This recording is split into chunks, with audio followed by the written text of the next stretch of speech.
Hello, everyone. You are listening to the C Squared podcast with Corey and Curtis. Today, we were left unsupervised, but we have a super awesome guest, Mr. AJ from the band We're Wolves. We're going to be talking about his band, what it's like to be a co-manager of a band, how he operates his social media. So there's going to be a lot of fun knowledge bombs for you guys. But first, before we get started, I just want to say thank you for joining us today and braving the podcast and a second interview with me. Are you muted, AJ? Oh, no. Okay. Hi. Sorry. I didn't realize I jumped in just yet. I apologize for that. How's everybody doing? Doing good. And so for people who aren't totally familiar with you or your band or what you do you want to just give a brief intro, nutshell version of who you are and what you do? My name is AJ Diaferio. I am the lead vocalist of the band Werewolves. I also co-manage our band alongside my manager, Bill, who works for Modern Empire. And I do all the creative directing behind our visual presentation alongside two of my really good friends, John Balpine and Andrew Colton. And all about just bringing our visual presentation to life. And I don't know what else to say about that. That's it. I wear many hats. I try to wear many hats. Just as a to the to kind of like this. So can you kind of go over how the concept of the band was formed? Actually, the concept of the band is actually kind of hilarious. So it started in like a guest room at my old old apartment with my friend Dean's house. I used to have a roommate. His name was Max, and our guitar player Jeremy, who's still currently in the project, he used to come over all the time, and they would be working on this project in like secret. And I was really like bummed out that they didn't ask me to do vocals for it. So like I had to go and make a makeshift demo at a friend's house to prove that I could like scream like that, because I came from like a background in like pop punk music. Mm-hmm. So I just remember like being on top of them because the riffs that they were playing in that room were just so different and so cool, and I just had to be a part of it. And so we always joke about how I forced my way into it before I took over the project. And I don't know, it's just I started falling in love with metal over the last like 10 years. And, I would like to say like, oh, I've been metal since the day I was born, nothing but metal, bro. But it's not like that at all. Like I had to grow up and gradually start to realize like how important metal was. And as I started to form that love of it, I realized like metal and horror and comic books and all these different things kind of like coincided together. So it was like my mission to kind of like cram all the crap that I love into the sound that we were starting to create in a guest room with a bunch of practice amps.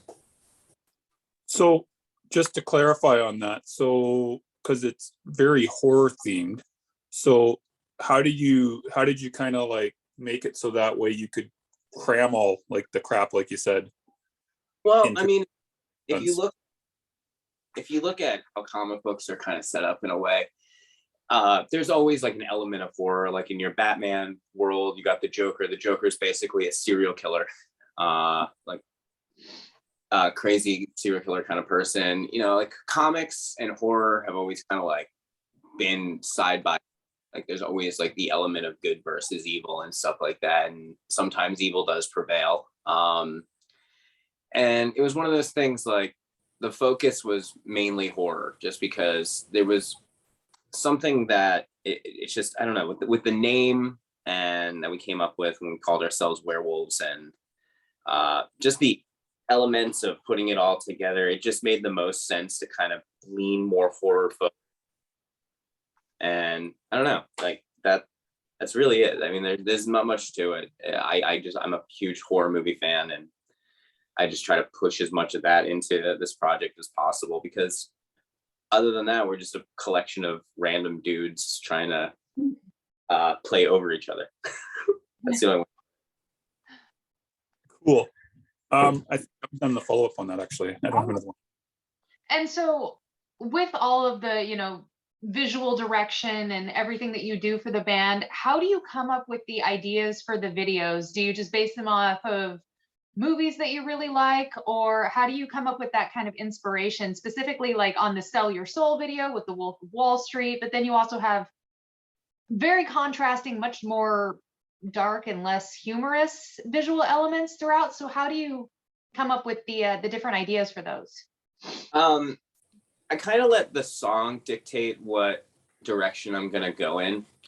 We write in a weird process where I like to have the music completely done first before I even touch it. It's one of those things like if the song is awesome, then the vocals will be awesome. It's one of those things like I let the little nuances and all the other magic kind of like dictate where I'm gonna go with it. Not to say that I'm not coming up with hooks along the way, but as the song is finished and it's played back to me, immediately like something goes off in my head and I'm like, we should do like this kind of thing. Like when it came to like if you go back in the past, like we had the song called Torn to Shreds on our EP. And I wanted to do like an homage music video to American Werewolf in London. So it's like the whole werewolf transformation, running, chasing, killing people. That whole idea was just that riff just, I don't know, thing about it that I just started thinking about American Werewolf in London and trying to like force feed that into there.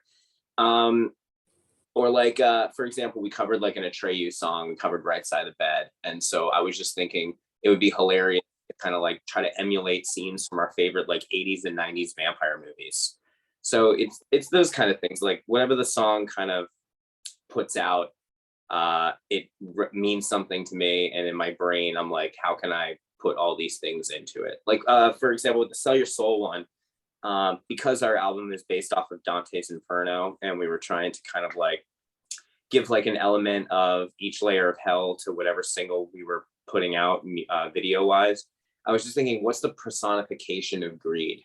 And I've always grown up on like Mel Brooks style comedies, and I always wanted to do some type of parody, like a full on immersive go balls to the wall like thing. And I don't know, the personification of greed to me was Wolf of Wall Street. So I thought, what's a way to kind of, how would Mel Brooks kind of play off of this? Well, he'd make it about demons selling souls. And that's kind of where it came from. That's kind of funny. Now, just in regard, you've seen the Wolf of Wall Street movie, I guess? Yeah, a lot. Yeah, it's probably a couple of times based on that video. Yeah, no, I don't watch it. No lie, I had to watch it like on repeat because we were kind of like trying to pick out what scenes we wanted to emulate. That's what I was going to ask, is how did you kind of figure out which exact scenes it was? Well, I wrote the treatment and the video itself with my really good friend Nick Richmond, who actually did my wedding. Nick's a comedy writer, and he's brilliant. And when it came time for, I've always wanted to do a project with him, something, because his comedy is outstanding. And so when it came time to kind of do that, I was like pressuring him, like, you have to do this with me. So we would sit on the phone on Zoom for like 4-hour chunks every couple of days. And we would go over scenes from Wolf of Wall Street. We would start working on the script. I would collect stills from the movie and I would pass them back and forth to him, like, oh, we got to do this. We got to do this. And it was a lot of work. It was actually like, out of any music video we've ever done, I can usually put that together in like a couple weeks. But with this one, it took like months of preparation, especially like locking down all those locations. Cool. So let me just see if there's anything else about that I want to ask. Nope. Let's talk about social media for a minute. So do you have any specific tips that you want to go over on social media? Like, I guess let's start off with, what's your favorite platform? Oh, obviously it's Instagram. I live on Instagram. Cool. I don't know. Like, it's hard to kind of pick. You have to be fluent in all of them, is what I'm starting to understand as I'm going down this rabbit hole of like figuring out social media on my own. I mean, Instagram is just easy. You post a photo, you put a little caption, and then you figure out what hashtags represent that photo, and you sit back and you pray that it goes viral. That's really it. So I don't, as far as Facebook, I feel like it's important, but at the same time, like nobody really cares about it. Like unless it's slander or bizarre, like it gets passed over. You could be on like, oh man, my band's doing this cool thing. Like 8 people like it, but then you post a photo of yourself and it gets like 100 likes, and you're like, but what about the thing that brought me to you? Why don't you like that thing? Yeah, that is kind of, yeah, I know exactly what you mean. So how do you kind of get attention for your band if you know how to? Well, I mean, obviously you know how to, but what would you say would be the best way to bring attention to your band on Instagram versus just doing like the pictures of yourself, like you said? I mean, realistically, Yep. Download Canva. Really work on your mock-ups of how you're gonna represent whatever it is you're dropping, whether it be like flyer for a show, or like, for example, I just dropped a Black Friday sale, and so I made that mock-up in Canva. I had someone actually show me how Canva works and break it down, and it's really cool platform. Like you can, if you want to use it for free, you can just download the app and go through it, and you can create templates, and they're gorgeous templates. And I think $6 a month you can upgrade to their Pro, where you can like completely like design stuff from the ground up, and it's a cool little platform. It really helps for social media. I taught my wife all about it, so she uses it for her salon. Nice.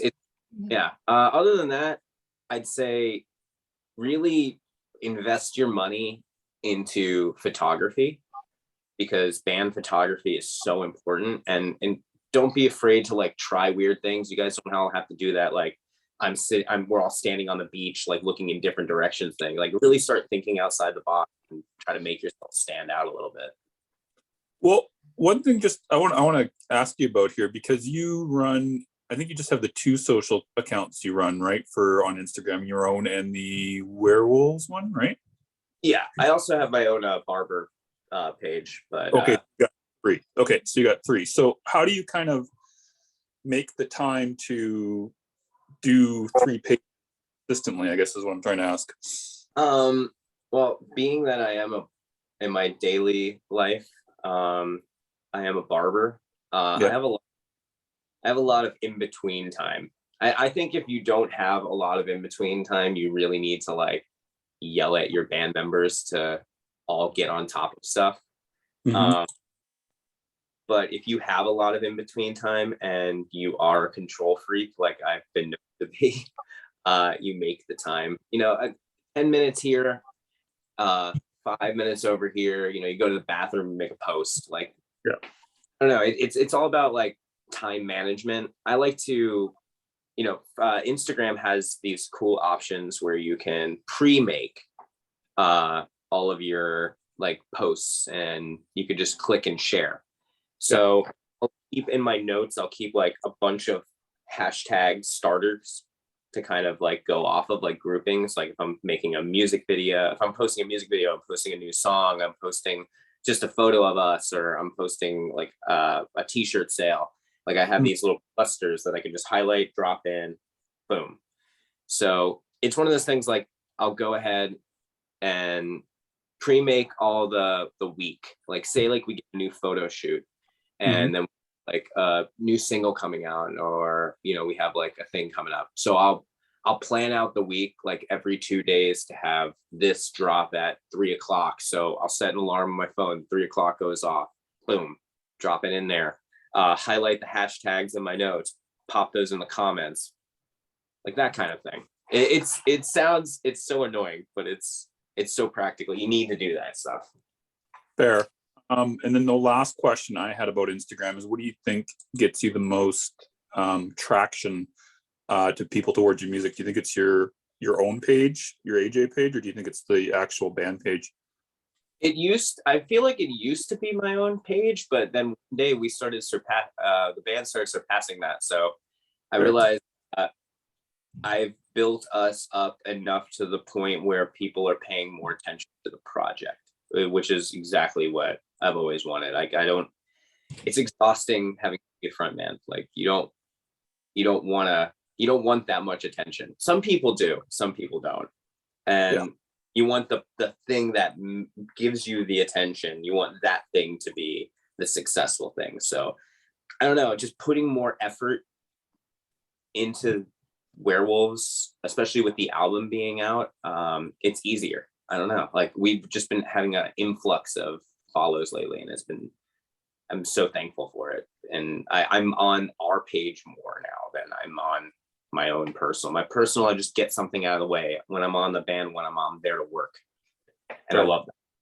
How many times though has it been where it's been like you've interacted with somebody on your personal and then they've gone over to the band page? Because that's how I found out about you before the Not Fest thing, because I was like, oh yeah, I know who this guy is because he was interacting with me on my page. And that's how I went over to the band page. So was that like a common thing for you where people would do that, or how did it work? Yeah, it's funny because a lot of people don't know that I run all their socials. So it's one of those things, like if you're talking to me over there, sometimes I'll be talking to someone and then I'll switch over to do some work and I'll message them on the band thing and visit them, but I'm like, it's me, hi. Like it's no, I don't know, man. I think it's cool. It's regardless of how you're operating, it's amazing that you're able to just like form connections with various different people that you in normal real life you would never have probably crossed paths with. Yeah. You know, we didn't know each other before this, and now you and I talk regularly, which is awesome. Yeah. You know, same with Corey. Like it's just really cool that you're able to make these kind of connections, regardless if it's they found you because they thought you were cool looking, or if they found you because they like your band, or just found because you have similar interests. It's just awesome. Did that answer the question properly? I'm so sorry. I'm still waiting. Kind of did, and it works. So I guess. All right. I think it answers the question. Yes. Are we done on social media, Corey? Do you have any follow-up? Oh no, you stole all the follow-ups. Like you just bulled right on through there. I'll be quiet. Ask you guys a question. Sure. We can, what do you think is important for social media? I think personal engagement is probably one of the most important things that bands can do. Like when people are going and commenting on your photos, go in and actually engage with your fans and make it something that isn't like super formulaic or really ingenuine, but you know, kind of taking the time to connect with people is probably the most important thing people can do. Yeah, being a real human and not being a human. bot. Yeah, I agree completely. And not just copy paste responses all the way down. That's not a genuine way to interact with people, but by breaking down that barrier, you definitely get some very devoted fans who will then become your biggest ambassadors. One thing I wanted to mention too, and I know that the three of us are pretty good with this, is just actually having a conversation by DM with people too, who you followed or who followed you or whatever. I think is pretty good too, as long as you're not being weird about it. Which I don't think any of us would do, but you know, but I mean, like if you just weird about things, so I mean, this is me we're talking about. But you know what I mean? Just like randomly DMing someone with a link to your store or something that you've never talked to might be a little bit weird. But, you know, if you message someone and say, hey, thanks for following. Yeah. I always try to like make the time to do that. Or sometimes I'll have them in like, it's weird. And they don't always pop up in your general. They pop up in that, so you got to go in there and then you got to, because like people will tag in things that don't follow you, and you know, I'm gonna be like, thanks for, you know, that, or I don't know, it's weird. Yeah, no, I know what you mean. I think the way I met both of you guys was through DMs anyway, so it's just interesting. I think it works. I think that's all I got on social media. Then I guess we gotta go to the next. All right, we can flip the gear to management a little bit, because you co-manage the band, and because a lot of our audience is new bands, young bands, people who are still finding their footing in the industry, and they don't fully understand what management should consist of.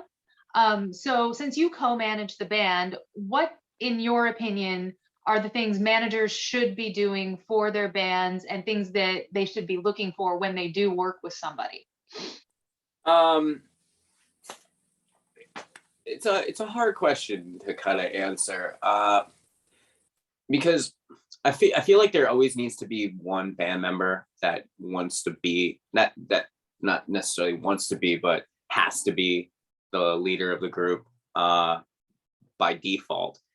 That person should really take an interest in day-to-day managing their projects. Like, for example, like I set up everything. I keep everything organized.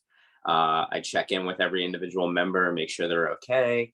I, handle all the business end of things. Like when I go with Bill and I talk to Bill about like big picture ideas and stuff like that, or, if we're going to set up like music videos or recording and stuff like that, I go to the band and I tell them all that stuff, it kind of like a way to kind of keep things separate, but everybody together instead of like having like constant meetings.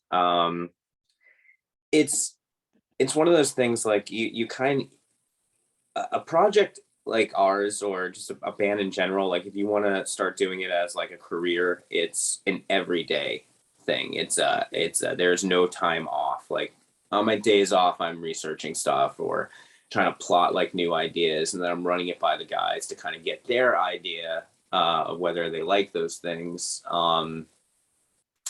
And trying to think of like new ways to kind of grow the project, where I'll reach out to like our publicists and I'll run an idea by them and see if they want to take that idea and bring it to fruition. Or I'll deal with our management, with Bill. With him, I'll check in with him like stuff that we're lacking, and then try to figure out how to fix those things. Like we just did a complete rebranding overhaul. So we have brand new logos coming out. We're changing a lot of the aesthetic of the project. So I had to oversee that with him and kind of pass back and forth ideas to him from the graphic designer that we were working with, and then had to run that through the band to make sure that they approved of those ideas and stuff like that. And it's kind of one of those things like somebody has to do that in between jobs. So whether you have a manager or not, you need to have a co-manager. Like one of your band members that care so much about the project that they oversee every aspect of it. I don't know. Weird. It's a weird question to answer because I'm still new to the whole thing. It's just been one of those things like somebody, when I talk, the band members seem to listen. And so I guess that made me the leader. So I figured I could leave stuff up to them to do, and maybe it won't get done, or I could just go do it myself and get it done and then just present it to them and see what they think. That's how we've been doing it the whole time. And one day I had to have a conversation with them where I went like, so am I managing us?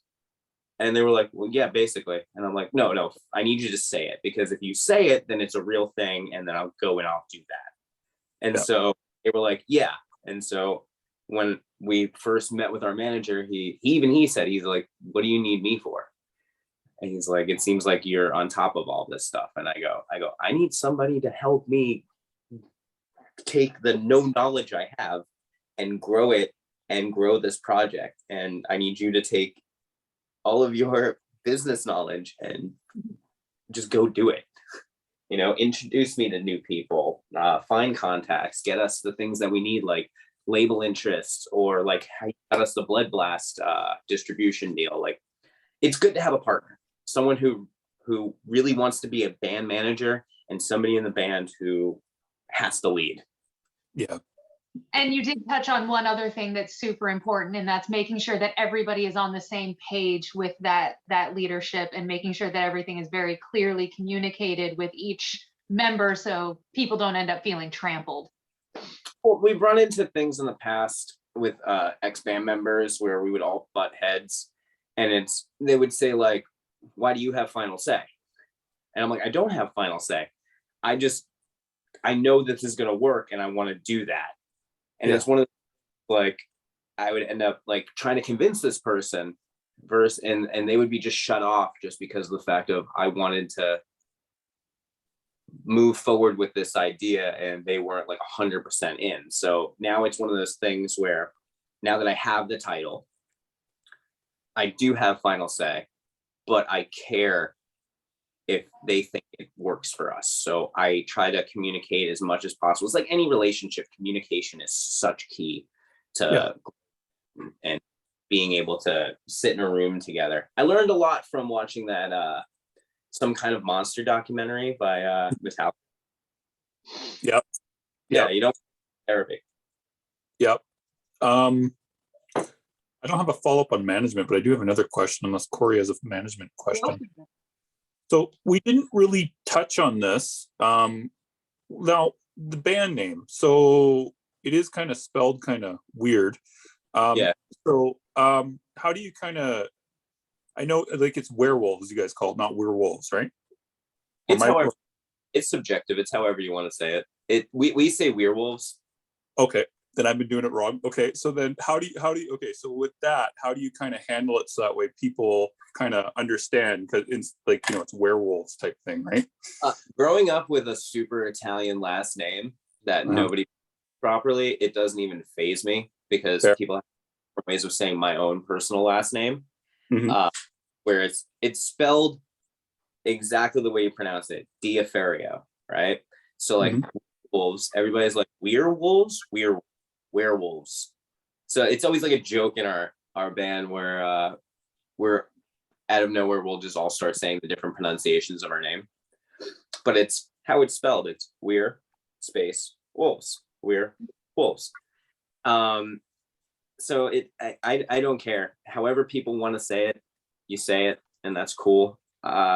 If you're asking like what the name represents, I wanted something that didn't take itself serious, you know, something that serious edge to it, but something that almost poked fun at how serious metal bands take themselves. And you know, like, we don't allow ego in our project, so we try really hard not to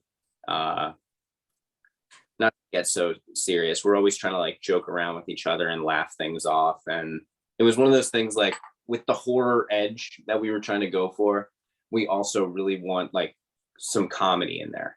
And so the name itself to me just kind of represented like, you know, metal, rock and roll, but also like, hey, these guys might have a sense of humor behind them. You know, it's like kind of like a sarcastic, like tongue-in-cheek poke. Yeah, fair enough. Yeah.